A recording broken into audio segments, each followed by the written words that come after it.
Bismillahirrahmanirrahim. Assalamualaikum warahmatullahi wabarakatuh. Video ini kami buat dalam rangka untuk menyiapkan RPS atau RPKPS yang dipakai untuk penyiapan pembelajaran bauran yang akan mengharmonisasi pembelajaran secara sinkron dan asinkron. Video ini saya buat dalam keterbatasan. Ini ada di satu tempat dengan bandwidth yang kurang memadai dan juga dalam ruang yang mungkin sangat terbatas. Sehingga mohon maaf kalau ada beberapa hal yang kurang sempurna atau kurang memadai. Langsung saja, berkaitan dengan RPKPS, saya akan share berkaitan dengan minimal apa yang perlu kita sajikan di dalam RPS atau RPKPS sesuai dengan Standar Nasional Pendidikan Tinggi Permendikbud nomor 3 tahun 2020. Disebutkan di sana bahwa perencanaan pembelajaran itu paling sedikit memuat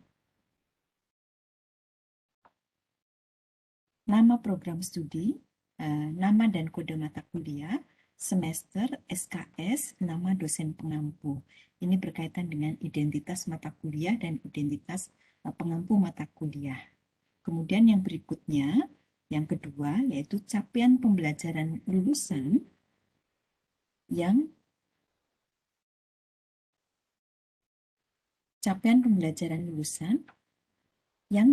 diamanahkan kepada mata kuliah tersebut. Jadi ini yang kedua. Kemudian kita akan wujudkan atau kita akan nyatakan dalam capaian pembelajaran mata kuliah atau biasa disebut dengan CPMK.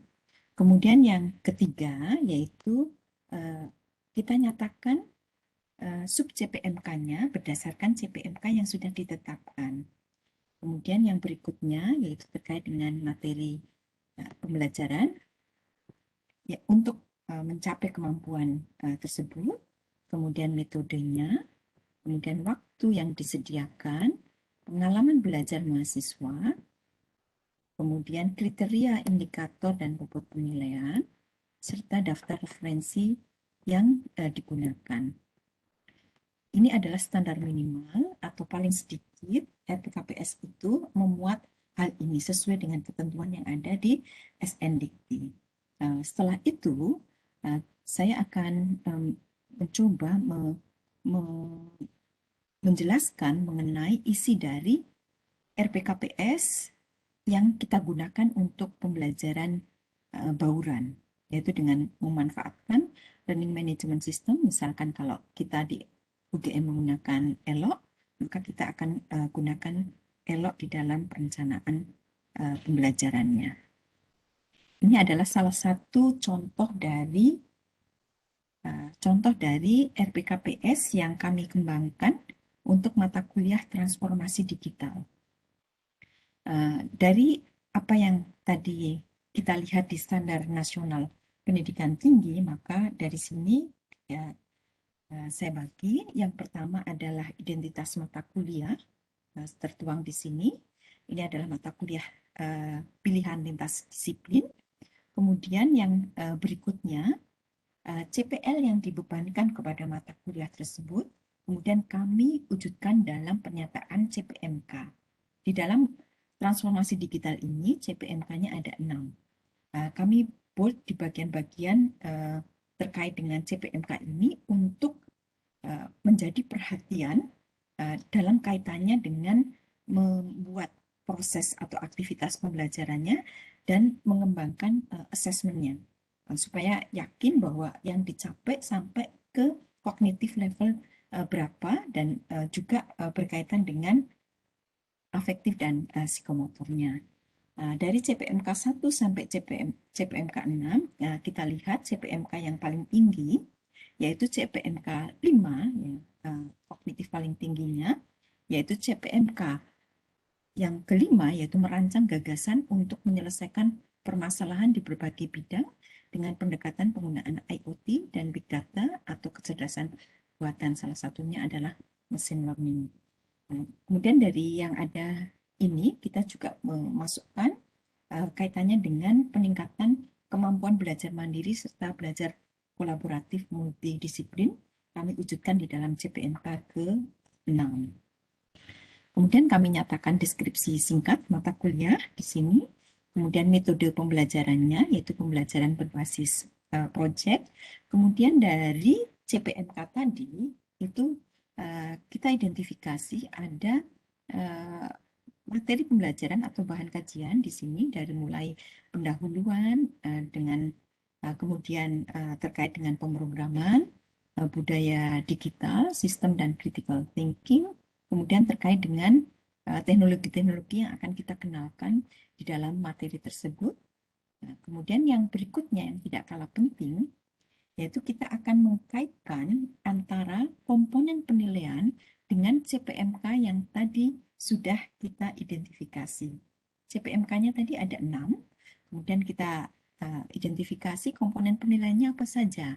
Di sini kami menentukan yaitu tugas mandiri terkait dengan identifikasi perubahan dan budaya digital, ini menggunakan case method.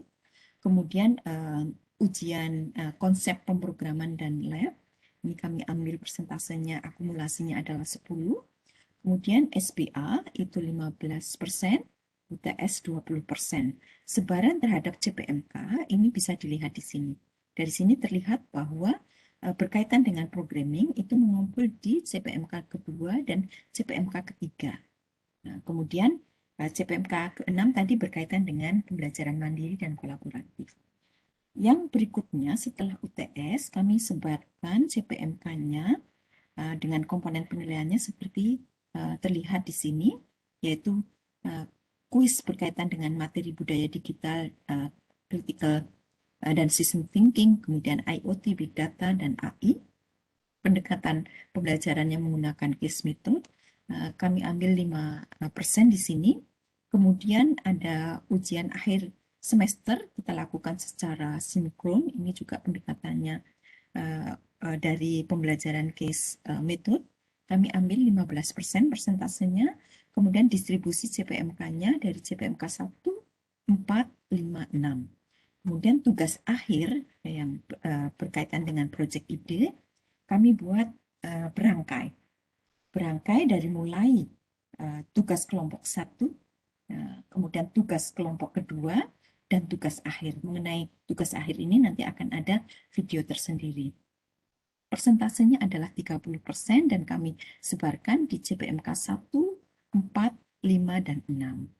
Kemudian dari daftar bahan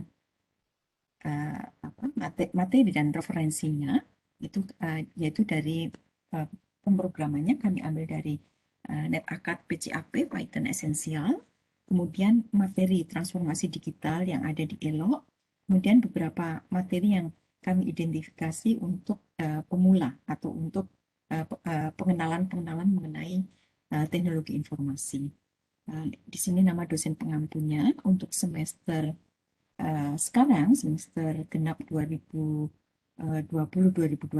kami berempat, yaitu saya, kemudian Pak Lukito, Pak Sunu Wibirama, dan Pak Bimo.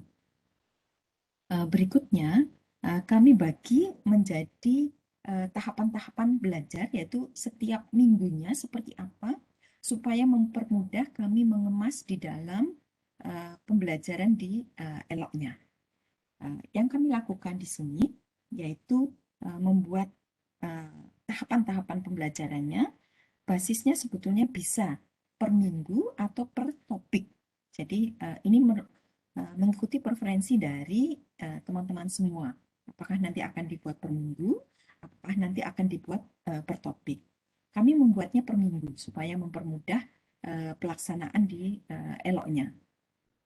Kemudian untuk yang per minggu ini kami bagi tadi, mohon maaf ini untuk identifikasi sub CPMK-nya tadi belum kami lengkapi semua, tetapi bisa terlihat di sini. Di kolom pertama ini minggu keberapa, ini berkaitan dengan CPMK yang keberapa tadi. Ini untuk mempermudah kita untuk melakukan keselarasan terhadap pelaksanaan pembelajaran di minggu tersebut. Ya. Kemudian dari sini kita turunkan sub CPMK-nya. Jadi sub CPMK ini itu menyusun CPMK 1. Di pertemuan pertama, yaitu mahasiswa mampu mengidentifikasi perubahan yang terjadi berkaitan dengan era industri 4.0 dan potensi proses transformasi digital di berbagai bidang, serta dampak sosial yang terjadi. Di sini kami harapkan semua dosen pengampu akan hadir karena akan ada perkenalan semua dosennya. Kemudian berikutnya ini adalah metode penilaian terdiri dari indikator dan komponen serta bobot. Tentunya indikator yang diharapkan yaitu kesesuaian dalam identifikasi perubahan. Tugasnya adalah tugas mandiri, komponennya adalah tugas mandiri, bobotnya 2,5%. Kami bagi tadi yang 5% yang ada di komponen penilaian kami bagi 2,5 dan 2,5 yaitu di pertemuan minggu ke-1 dan nanti minggu ke-9. Kemudian bahan kajiannya kami identifikasi di sini, ini untuk mempermudah kami mengelola di eloknya nanti isi dari materinya itu apa saja. Kemudian bentuk dan metode pembelajaran itu juga kami sudah bisa ketika sinkron seperti apa, ketika asinkron seperti apa, dan metodenya seperti apa. Sebagai contoh di sini, pada minggu ke-1 kami akan melakukan sinkron, yaitu kuliah interaktif dan diskusi melalui Webex. Pelaksanaannya kurang lebih 2 kali 50 menit.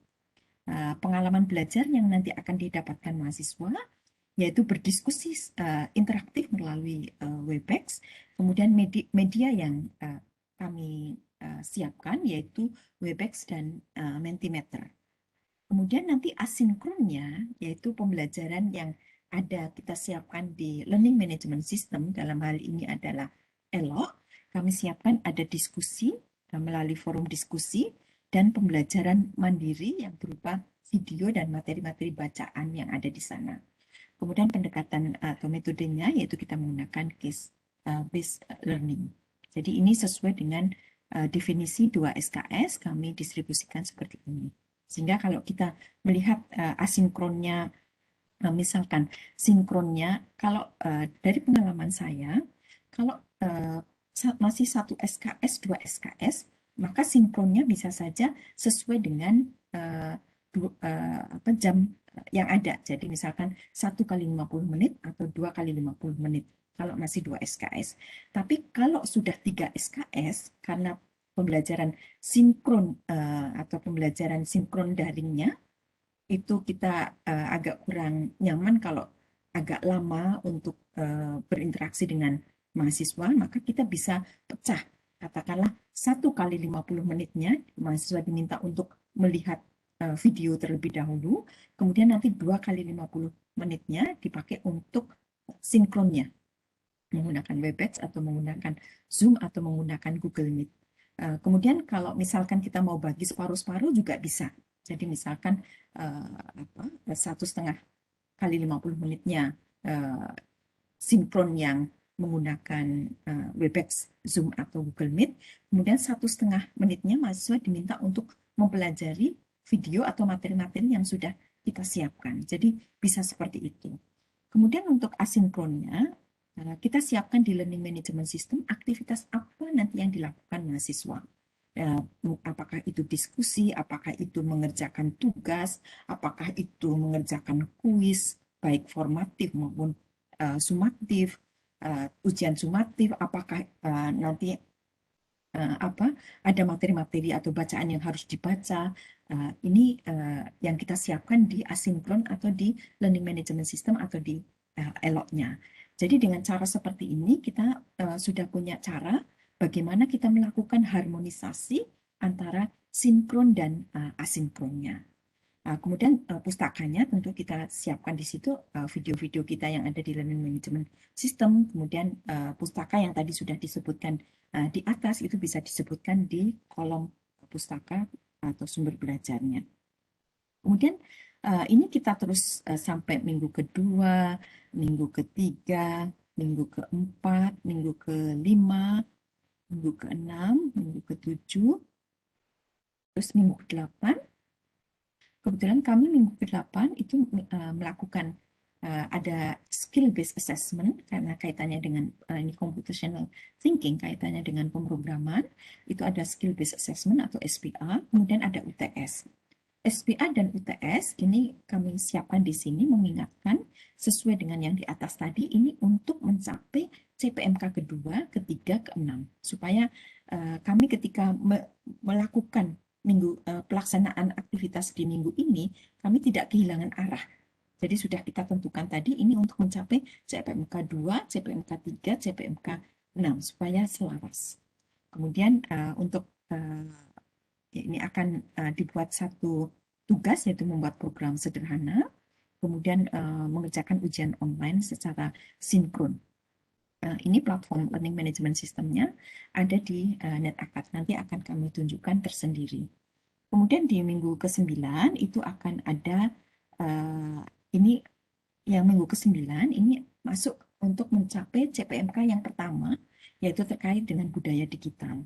Akan ada tugas mandiri ya, 2,5, sehingga 2,5 tambah 2,5 di pertemuan pertama tadi menjadi 5%, sudah selaras dengan apa desain di awal, sudah selaras dengan desain yang di awal. Kemudian ini juga kita pecah yang sinkron seperti apa, yang asinkron seperti apa. Demikian seterusnya di minggu ke-10, kemudian di minggu ke-11 ini sudah untuk mencapai CPMK keempat. Nah, kami juga pecah di sini ketika sinkron seperti apa, ketika asinkron seperti apa. Ini terkait dengan IoT, Big Data, dan seterusnya. Ya, untuk desain yang kami lakukan di mata kuliah transformasi digital ini, mahasiswa ketika setelah UTS itu ada pemberian materi mengenai budaya digital. Kemudian setelah UTS juga nanti berikutnya yaitu terkait dengan sistem dan critical thinking sebagai tools untuk berpikir. Kenapa ini diberikan? Karena nanti akan ada project ide di mana mahasiswa akan mengusulkan satu solusi terhadap permasalahan yang mereka identifikasi dengan tools cara berpikir kritis. Sehingga kami sampaikan konsepnya ada di minggu ke-10. Kemudian berikutnya kami akan memperlihatkan ragam teknologi-teknologi yang ada di revolusi industri 4.0, yaitu ada IoT, Big Data, dan AI. Kemudian serba-serbinya seperti itu, dari peran dan penerapannya, dan bagaimana penerapan di berbagai bidang, dan istilah-istilah yang muncul di sana, supaya anak-anak kenal dengan teknologi tersebut. Sebagai informasi bahwa mata kuliah ini itu diambil oleh semua program studi di Universitas Gadjah Mada, sifatnya adalah lintas disiplin. Mereka akan bertemu dengan prodi-prodi yang lain dan akan berkolaborasi di dalamnya. Kemudian dari minggu ke-12, karena mahasiswa kami kelompokkan menjadi kelompok lintas disiplin atau multidisiplin, di dalamnya ada mahasiswa dari prodi-prodi kesehatan, mahasiswa prodi sosial, mahasiswa dari prodi teknologi, teknik dan science, itu kita kumpulkan di dalam satu kelompok supaya mereka bisa berkolaborasi dan lintas disiplin, perspektif lintas disiplinnya itu akan muncul di sana. Nah, tugas kelompok sudah kita umumkan di awal, sehingga ketika minggu ke-12 mahasiswa kelompok tersebut akan mempresentasikan, karena kami biasanya pesertanya itu lebih dari 300, sehingga yang kami pilih ketika presentasi yaitu kami pilih secara acak, kemudian yang lainnya nanti akan mengirimkan materi-materi presentasinya di sini. Kenapa kita lakukan presentasi? Karena berdasarkan evaluasi sebelumnya, kalau tidak dipresentasikan ternyata hasil akhirnya itu agak ada yang kurang sesuai dengan desain dari tugas ini, sehingga perlu ada rancangan mempresentasikan tugas kelompok tersebut. Tugas kelompok tersebut berbasis project based learning. Ini kolaborasi multidisiplin. Kemudian yang berikutnya masuk ke materi-materi lagi di pertemuan 13, 14. Sinkron asinkronnya juga sudah kita tetapkan di sana. Kemudian minggu ke-15 itu akan ada presentasi tugas kelompok kedua. Jadi antara tugas kelompok satu, tugas kelompok kedua, dan tugas akhir itu adalah berangkai. Dari tugas kelompok pertama yaitu identifikasi permasalahan, kemudian tugas kelompok kedua nanti menyampaikan solusi awalnya seperti apa. Ya, ini juga akan ada uh, presentasinya. Kami menyiapkan nanti akan ada breakout room di dalam pertemuan sinkron sehingga nanti pengampu mata kuliah bisa uh, mendengarkan presentasi dari kelompok-kelompok tersebut supaya lebih banyak kelompok yang bisa presentasi. Nah, jadi seperti itu. Ini sebenarnya lebih ke masukan terhadap apa yang sudah dirancang oleh mahasiswa. Kemudian yang minggu ke-16 ini akan mencapai CPMK 1, 4, 5, dan 6. Ini adalah final project dan UAS-nya. Kemudian kemampuan yang diinginkan yaitu kemampuan pengembangan ide mengatasi permasalahan dengan pendekatan berpikir kritis. Jadi ini rangkaian RPKPS dari minggu ke-1, minggu ke-16. Nanti akan kita lihat bentuk dialognya seperti apa dan bentuk tinet akadnya seperti apa. Seperti itu dulu mungkin penjelasan mengenai perencanaan pembelajaran atau RPS atau RPKPS. Ini adalah bentuk penyederhanaan dari materi RPS dan RPKPS yang ada di panduan kurikulum pendidikan tinggi. Nanti setelah ini tentunya kita bisa mengembangkan satu yaitu peta kompetensinya, yaitu bangunan capaian pembelajaran dari pertemuan pertama sampai pertemuan terakhirnya itu seperti apa. Tapi ini nanti kita akan bahas di lain kesempatan. Jadi ini baru sampai di sini. Terima kasih sudah bersabar untuk melihat video ini dan tentunya akan ada refleksi dari masing-masing peserta. Mudah-mudahan bermanfaat materi ini. Terima kasih. Wassalamualaikum warahmatullahi wabarakatuh.